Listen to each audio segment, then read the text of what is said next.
So you clicked this video because you're hoping to find out if you're going to make it in life. You're hoping you're going to figure out how and when you're finally going to break through. And you know what this already tells me about you? It already tells me the fact that at some point in your life, at some point in the history of your being, whether that was when you were 5 years old and you just started going to kindergarten, or it was in middle school when a teacher told you that, I'm actually not sure if you're ever gonna make it. Perhaps your parents already said to you, I think your dreams are a little wild and crazy. Don't you think you should just do what everyone else is doing? Don't you think you should just go to college and get a regular job? At some point in your life, involuntarily, doubt was instilled into you, whether you are now consciously aware of it or this was something that was going on subconsciously the entire time. And what that did is it made you someone who would hesitate far more than if this would have never happened to you. Because the thing with doubt being instilled in you and people making you question whether you could make it or not is that, first of all, it's a reflection of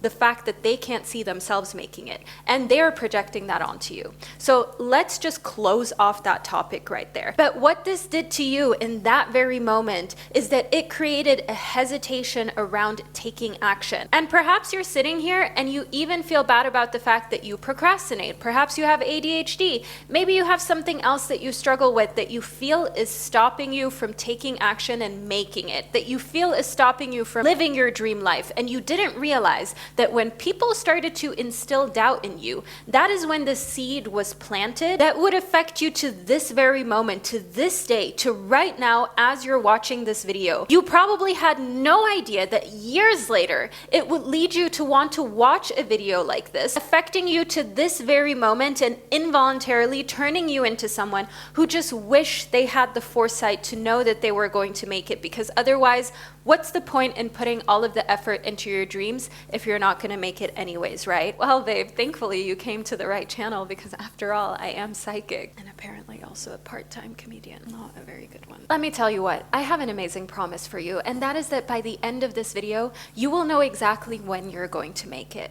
Because guess what? Step one is to get real with yourself. To get real with yourself on the fact that you cannot reap something that you haven't sown. If you want to make it, you have to make sure you do not identify as this type of person. Take yourself out of this segment of the population. And you know which segment of the population that I mean? The people who literally want the view, but they don't want the climb.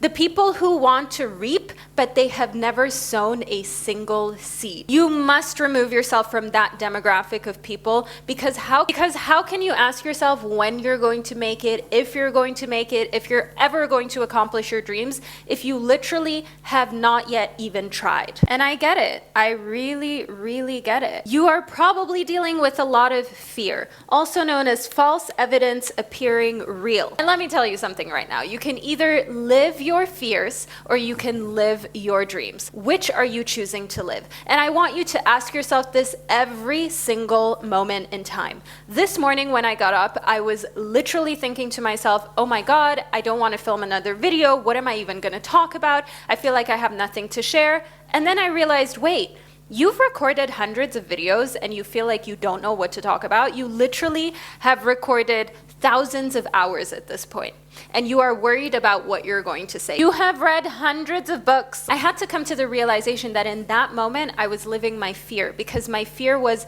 I'm not going to create great content that's going to inspire, so I might as well not do it at all. And you may be going through the exact same thing right now. Perhaps you want to start a YouTube channel. Perhaps you want to start a podcast, maybe a blog. And your issue is that you're afraid of creating content that nobody is going to consume. You're afraid that you don't know what to talk about. You're afraid that you don't know how to present yourself. You don't know how to do the lighting. You don't know how to make sure the audio is crisp. You have all of these fears, and rather than sowing the seeds, you are stuck in a place where you're overthinking how you're even going to take the first step. And that is where we have to realize that's when we are living our fears. And in those exact moments, you have to come to the realization that that is when you are living your fears. Living your dreams means that you turn around and say to yourself, you know what? I am kind of afraid and I don't really know what I'm doing, but but I'm gonna go for it anyways. That is when you're taking a step towards making it. That is when you are actually living your dream.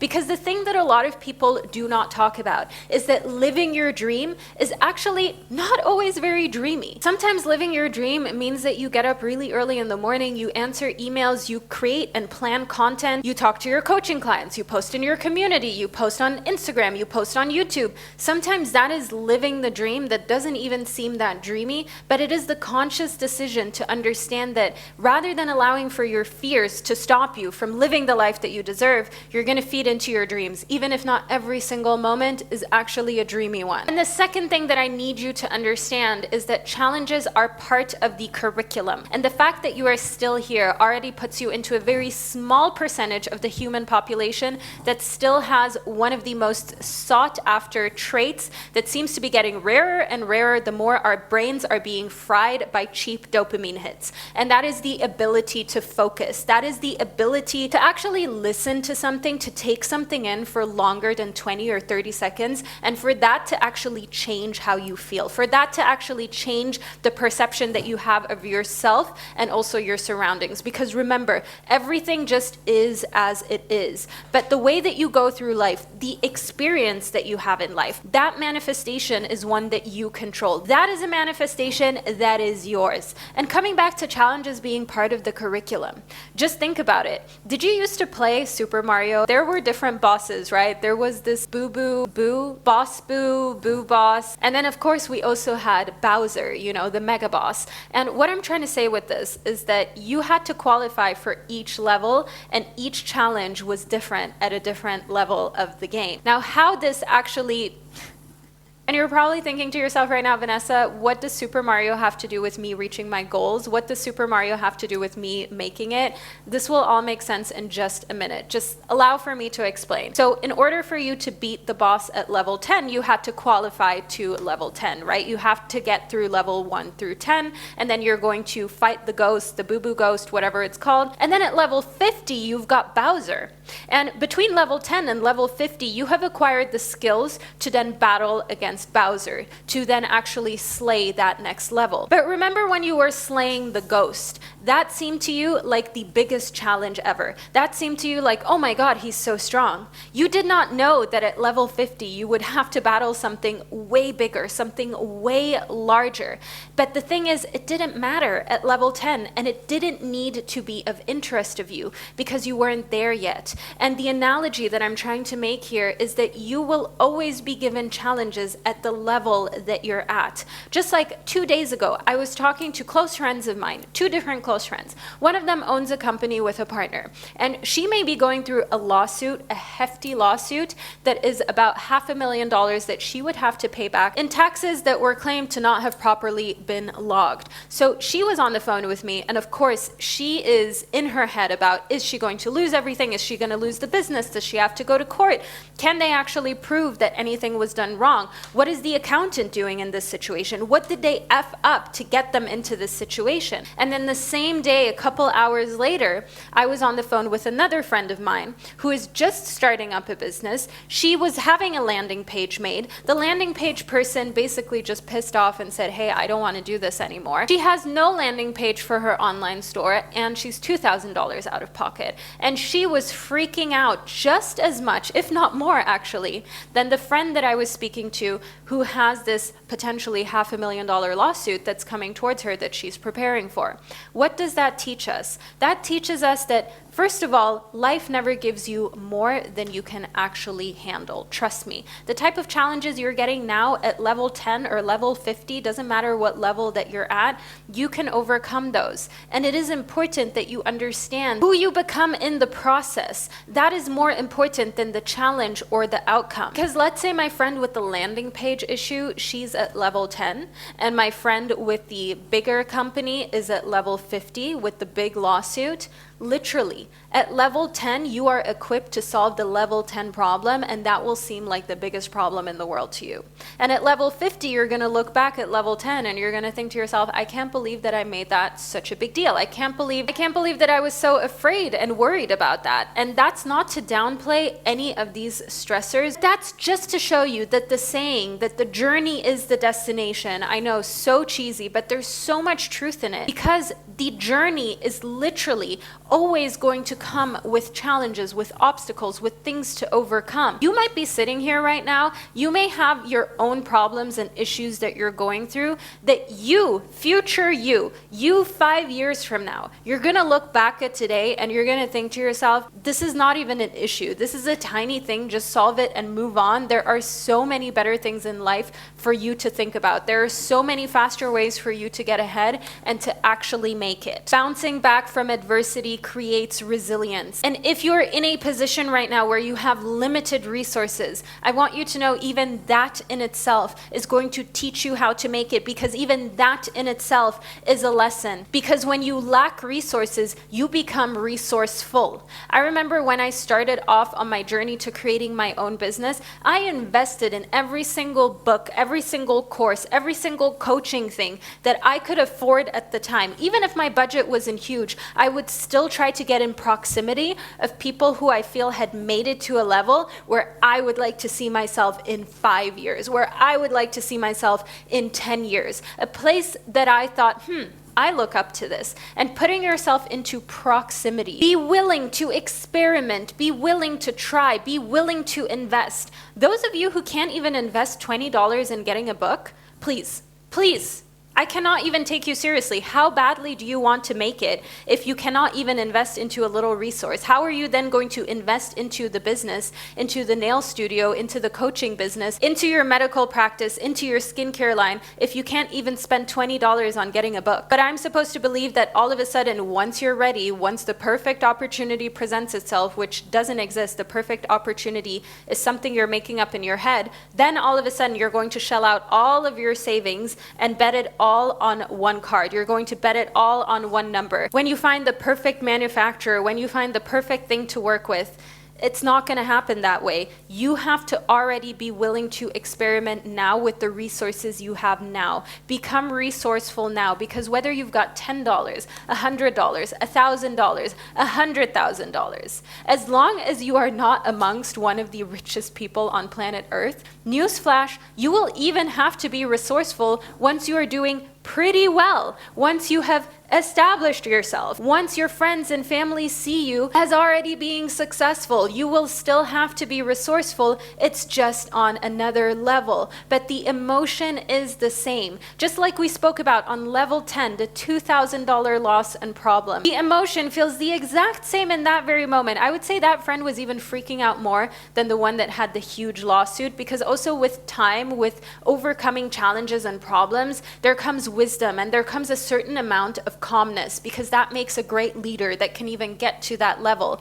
But again, the emotions are similar. Just as someone who's maybe dealing with a $5 million lawsuit or a $50 million problem would look at both of these scenarios and literally say to themselves, this is not a big deal. This is a little tic-tac-toe, solve it and move on. And that is why I'm not allowing you to leave out of this video without instilling the belief in you that you can make it, you can make it, you can make it. But who you become in the process is the most important part, because who you become during the challenges you're going through right now is going to help you get over any type of challenges you may have later down the line. The third thing that I really need to talk to you about is that making it actually doesn't have as much to do with you as you may think. If you can just turn away from the fear, from the overthinking, from the doubt that was instilled in you about yourself, what is the definition of actually having made it for you? Just think about it. If you think about what the feeling would be of having made it, you will very quickly start to realize that having made it has to do with you having provided solutions for a lot of people. Having made it, for example, in music, in art, that means that you are inspiring a lot of people through your music and your art. A lot of people are seeing it, they're hearing it. Perhaps for you, having made it is selling your book, but having made it would be selling your book successfully, right? So again, it has to do with touching touching as many people as possible. Perhaps having made it for you, if you're in a service-based business, is you having a lot of clients and customers. See how it's not about you, but it is about you having made it by helping a ton of people. And the only way that you can do that is when you learn to get over yourself, is when you learn to get over the fact that this is not about you. This is not about, can I make it? Can I not make it? This is about you looking at the different layers, because the perception of having made it is actually just an external perception that other people see you through. And oh, the perception is you've helped so many people. But what came before that? What came before that is something that not a lot of people were witnessing. And that's perhaps where you're at right now. You're trying to figure out how you can develop your skill, your talent, your product in a way that as many people as possible can benefit from it. Maybe you're not even in that layer yet. Maybe you're still in the season where you're figuring out what you're even good at. You don't even know where to start. You know you want to make it. Perhaps you haven't even quite defined for yourself yet what making it looks like, but you're trying to figure out precisely who you are, what you're good at. And that's where the layer even before that, as we slowly peel the onion, unravels the fact that first you have to get over you. You first have to get over overthinking if you're good enough. You have to get over the doubt about whether you have anything to offer. You have to get over anything that's holding you back, that's procrastinating from actually taking steps forward. Because in order to make it, you have to be solid in that. If not, you can't build around that. You can't find your niche. You can't build a product. You can't serve people if you feel as though you don't deserve it, or if you allow for other people to define what you're capable of, or what making it should look like for you. So realize that making it starts from the origin of knowing yourself. And in order to know yourself, you need silence. You need quietness. You need to put that phone in airplane mode, okay? Because it was always the freaking phone that got in between you and your goals. It was always that notification. It was always that DM. It was always that friend that called you when you were just about to research, you were just about to start, you were just about to read the book, but no, you got distracted.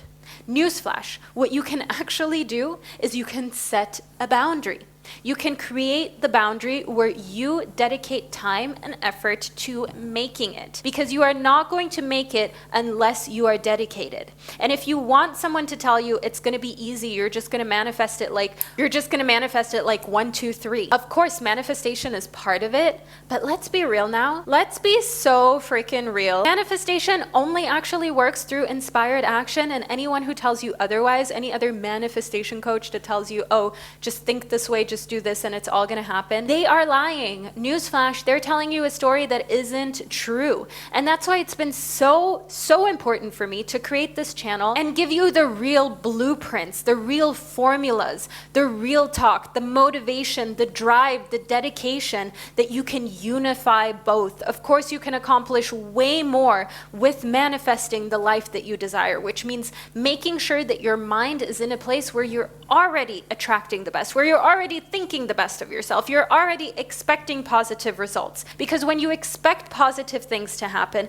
guess what? When you enter a room, you're broadcasting a positive energy that other people are drawn towards. They're mesmerized by this. Just think about a scenario where you're in a waiting room at a doctor's office. One person walks in, their body language is confident, they're out here, they look as though they're a superstar and they're shining. What do you immediately think? You're like, oh, this must be an important person. This must be someone who has to get into their appointment and get out as quickly as possible because they probably have some sort of boardroom meeting somewhere in Tokyo that they need to attend. But if you're dealing with someone who's coming in slouched, they're not really taking care of themselves, and they look like they're not a very confident individual, you're going to think, well, for number one, they're in a doctor's office, so perhaps they're sick. But number two, you also will not connect these very positive qualities to who they are, as you did with person number one, who carries themselves with the most positive attitude that they can, and with an attitude of a winner. So manifestation is literally making sure that you are creating the neurological pathways and and connections that are setting you up for success regardless of what your environment is showing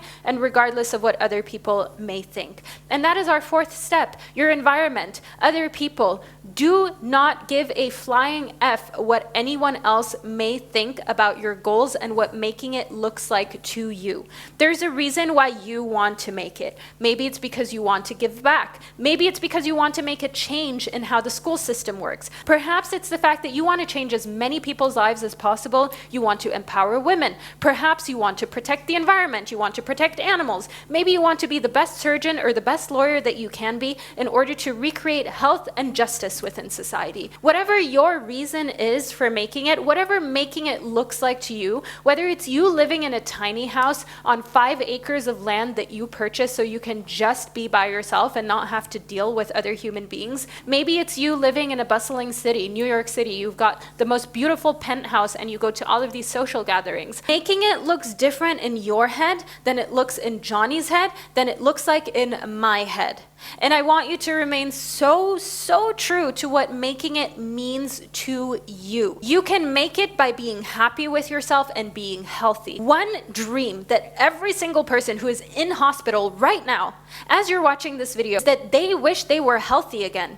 They wish they could get out of that hospital. They all have the same dream. So to them, making it might be finally regaining their health. Someone who has no food, no shelter, no Wi-Fi, no possibility to make money or to connect with other people in that type of way, their only dream may be to have the opportunities that you and I have, who are watching this video. You and I in the sense of, I have the opportunity to film these videos to ingrain in you just how special that you are, to give you the confidence, the motivation that after this video you actually get up and do something about making it.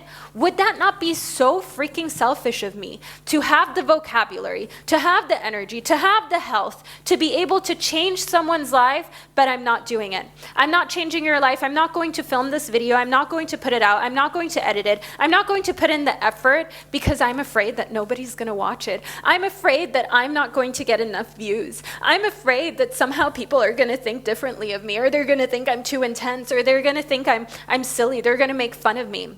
Newsflash, it's all already happened. Literally, when I was in school, I did not even talk about my YouTube channel. I don't know how they found my YouTube channel, and they literally made fun of me behind my back in front of me. I got sent to the principal for making YouTube videos. Meanwhile, there was literally a teacher in my school who was using the N-word on the grammar sheets because, you guys, I live in Switzerland, so the entire curriculum was in German, so English is a foreign language. So on the grammar sheets of the English paper, this man is literally using potatoes and then N-word, plural form for N-words, to teach grammar. Okay, to teach grammar to entire classes of students across years. And you can imagine how awkward it is when you're sitting in that classroom, when you literally even bring it up to the principal and they do not care about that, but what they care about is that you have a YouTube channel. And now, funny enough, so many of those people who made fun of me, they're trying to be friends. They're literally like messaging me like, hey, do you remember me? We went to school together. Hey, do you remember?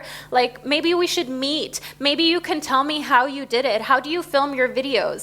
No, absolutely not. Get out of here. Like, what do you think this is? And that brings me to the fifth point of making it. And I don't care if people call me a narcissist. I don't care if people say this is egocentric, because I had to learn it the hard way. So you are then going to have to protect and maintain having made it. So remember, you thinking about, am I going to make it? Once you've made it, okay, once people feel as though being around you is going to somehow benefit them, you're going to have to protect your boundaries like never before. I've never considered myself famous or a celebrity or anything like that. Up until recently, I started noticing, hey, there's an awful lot of these people who used to make fun of me, and now all of a sudden they want to follow me. Now all of a sudden they want to be friends. Now all of a sudden they want to ask me, hey, how did you do it? How did you set up your business? How do you coach your clients? How do you get clients? clients? How do you publish the books? How do you film the YouTube videos? And when you go into that bubble, when you go into that space of fully focusing on your dream, not listening to anyone who has anything to say about it, whether they believe in you, whether they laugh at you, because they will always laugh at you until you've made it, right? It's always impossible, and it's always so funny, and it's always so laughable until it's done. And then they pretend like they knew you would make it all the way. Then they pretend like they were always rooting for you, which you have to then discern that that is not the truth, and you have to make sure that you only keep real people around you, because unfortunately we do live in a world that is extremely fake. We do live in a world that is secretly fat phobic. We live in a world that is secretly racist. Okay, we've said it, it's out there. And the thing is, you have to protect yourself from people who are only around you because they have something to gain from you, because they feel like, oh, you've made it, or they feel like now you're worthy of their attention. Now you are mainstream enough for them to be friends with. But when you were the odd one out, when you were the skater kid, you were the goth, or you were the one who was fat, who was ugly, who was insecure. And yes, you guys, I was called fat and ugly and everything in school, so I get what it's like. Be so real with yourself about the people that you're hanging out with, and don't allow anyone into your sphere that you know, because you will know. You can just feel it when you meet someone that you know would have never been friends with you then. Like, even to this day, you guys, the way I curate my friend circle, like, I do not want to be friends with the quote-unquote popular or mean girls, because first of all, it lacks emotional depth, and second of all, I know you wouldn't have been friends with me unless you felt like I have made it, or there's something that you can gain from me. So no, I don't want to be your friend. I'm not going to be your friend. I'm not going to sit there and gossip with you. I don't care about the latest handbag. I like what I like. I buy what I like. I wear what I like, and that's it. I'm focused on my work. I'm focused on inspiring people. I am focused on helping women build their businesses worldwide, and I am focused on making a real impact, and that is the beginning and the end of the story. Thank you very much for coming to this little presentation, which is bringing us to the final point, which I truly want you to take from this video to instill in yourself and to actually act on it. Please act on this, because I don't want you to just be another one of these people that has a dream but never actually feeds into their dream and never actually gives it a try. So if you've got something that you have to offer, whether it's your art, whether it's a book that's in your head, whether it's something that you're just really good at, create an offer, because remember, the offers you don't make are the offers that people can't take. What does that mean? What does this lingo mean? So for any of you who are in service-based businesses or in sales or coaching, anything like that, you know what an offer is. But for everybody else, an offer is basically just a product. So if you create a product, people can buy it, people can find it, you can showcase it. But if you never create a product, nobody is ever going to be able to buy it, and you can never test whether you can actually turn your intuition and your inspiration into income. Because I know a lot of you are here because you don't know where to start, because you want to make it, and you want to make it your own way. You want to make it in a way how perhaps you have multiple streams of income, and one stream of that income or multiple streams of that income is something that you've created, something that you're passionate about. So to turn intuition and inspiration into income, you have to have an offer to sell. And I don't want you to be afraid of doing this. I want you to know that once you do that, for example, you create an offer that costs $100. So when you sell that offer 10 times, all of a sudden, I promise you, it will be like this magical moment. You will get this wave of inspiration, and you'll think to yourself, oh my God, I can't believe I just made, even selling one, like $100, let alone then you sell 10 and you're like, oh my God, I made $1,000. And then it's like, how can I get this to $10,000? And the way you can do that is by either upping the price of your offer, so making it 10 times more valuable by gaining feedback from the people who bought your core offer that was $100, your product that you first made. So when you make it 10 times more valuable and you now sell it for $1,000 and you sell the exact same amount, 10 of them, now all of a sudden you're making $10,000 per month. Okay now. But perhaps what you also want to do is you just want to sell more of them. So you can stay with the $100 offer, and you can just choose to learn how to increase the amount of people that find it, the discoverability, people purchasing it. So instead of 10 people purchasing it per month, you would need 100 people to purchase it. All very doable, all very achievable. And then when you've made it to the $10,000 and you feel like a baller, or even people around you are like, wow, you're a whiz, all of a sudden everything starts to open up, and you're like, how can I get this to 20, to 30, to 50,000, to 100,000 per month? And you find all of these different creative ways to get there. But I know right now, for some of you, that may sound like it's so far away, like, wow, that would be me having made it. But notice how it all started with you even having the confidence to come up with the very first prototype of your product, the very first prototype of your offer, and putting yourself and this product out there, not denying us and the world of exactly that. I buy so many different books. I want to see your book in the bookshelf. I get so many different courses and programs. I want to get your course and your program. Health and fitness classes. I love going to my Pilates classes. I want you to open up your studio so I can go there, so I can support you, so I can be part of the tribe, and so that you, a gorgeous, like-minded soul, can continue to make it. Just like you allow for me to quote unquote make it. Just like you are still here listening into the video. You are still here and focused. We all have to give each other time, space, and energy to make it. And if you're still here, then I know you totally get it. You're part of the soul family, the soul tribe.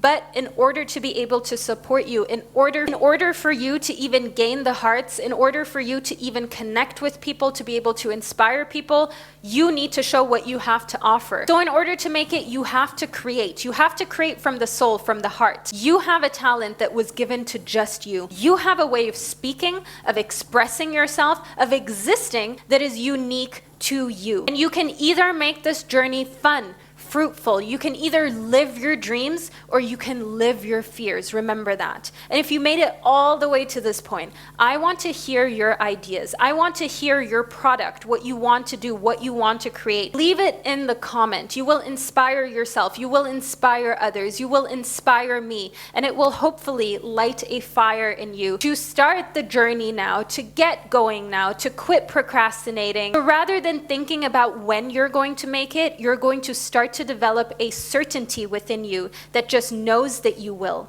Because you know that in order to make it, all you have to do is keep going and never give up. If you never give up, if you never allow for anything to stop you, there is no other outcome other than you eventually succeeding and making it. However making it looks like to you. My name is Vanessa Samaina, and I'm sending you all so much love from Zurich, Switzerland. Make sure that you get my PDF downloadable. It's linked in the description box. I've got my manifestation techniques in there, as well as my book recommendations. So if you're feeling inspired but you don't know where to start, or you don't know what to read, but you like this type of vibe, flair, and content, those are my top books of all of the ones that I've read that I really enjoy and I would recommend to my best friend, i.e. you. So make sure you check it out. And I also do upload the audio of my videos as podcast format. So if you're watching this on YouTube, make sure that you follow the podcast and give it an amazing rating. That will be extremely helpful to building the presence of these messages on podcast format as well. And wherever you are on this gorgeous planet, know that I'm sending you so much love, and I'll catch up with you during one of my upcoming pieces of content. Bye guys!